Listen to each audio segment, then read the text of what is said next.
cròniques de Gothel. Capítol 154. Dins el destructor de mons.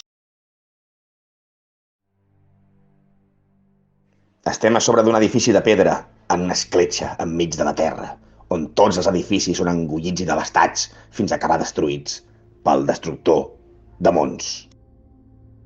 Reconeixem algun edifici d'Elturel que ha estat devorat i soterrat. El soroll és incommensurable, brutal. Lucian ens diu que ha marcat amb la marca de caçador a Noriandel I, el Gran, i que el pot rastrejar durant una jornada. El Metabar pensa que volant podem retallar l'avantatge del gòlem de pedra. Lucian convoca 2 àguiles per anar volant darrere ell, per sobre els edificis. Alistair es transforma també en àguila i anirà volant agafant a Gothel i Eisenhorn, que es posa dins la llàntia com un digint.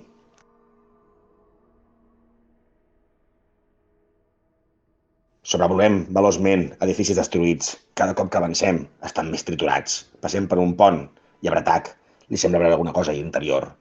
Ens intenta avisar, però nota que hi ha alguna cosa dins seu que se li fica a la ment. Durant un segon perd el control de si mateix.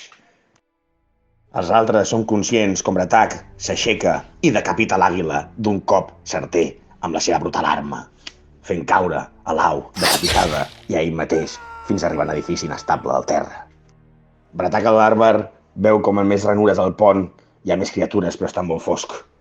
I al caure intenta amb l'àguila protegir-se. Alistair agafa el coronel perquè tiri una bola de foc. Sentim una veueta al dins nostre que ens diu que anem contra el coronel, però tots resistim l'encanteri. El coronel llença la bola de foc entre la ranura, detonant tot el pont, que aguanta pels pèls.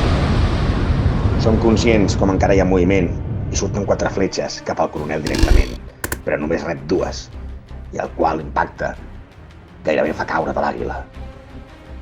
La fletxa que se li clava al pit se li comença a gangrenar, però el seu instint suprem d'androide el comença a protegir.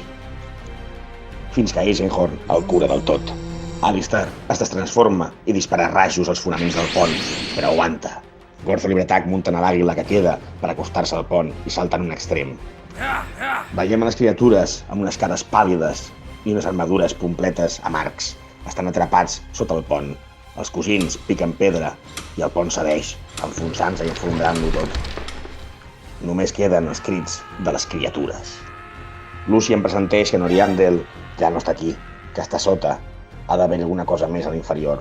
Ens reunim al pont amb l'àguila mentre Bratac i Gothel veuen que ha quedat destrossat. Al seu interior les criatures demoníaques, una encara està viva. La podem interrogar. Sembla que mai ha sortit d'aquí. El devorador de mundos no fracasará en mataros como yo. Gothel, sense pietat, li dona mort amb celeritat. Lucian i Eisenhorn arriben a un pont cobert que sembla que té parts artificials. L'elf detecta que hi ha algun cerce sota del pont i que Noriandel ha estat per aquí. Arribem tots i no té entrada. Però Gothel, amb els seus coneixements de constructor enan, detecta la pedra mestra del pont i li diu al Bard que animi la pedra, sobreposant-se als temors de crear un nou Noriandel. Metabard tanca els ulls i crea de la pedra un petit gòlem. Això alerta les criatures que alguna cosa passa. El gòlem s'aparta i Alistair fa una suggestió en massa perquè les criatures que són com les que hem vist abans els ordeni que es portin el mecanisme i ens protegeixin. De sobte, la criatura pètria convocada per Alistair es transforma en una esquela blanca que diu: «Hermanito, estás siendo muy malo».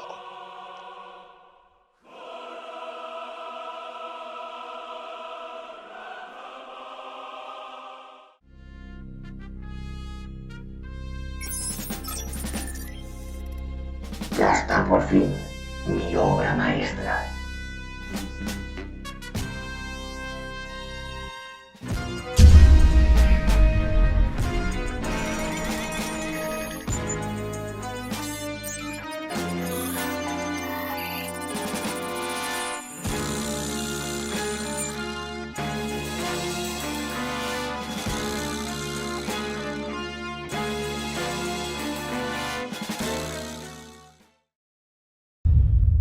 Continuarà.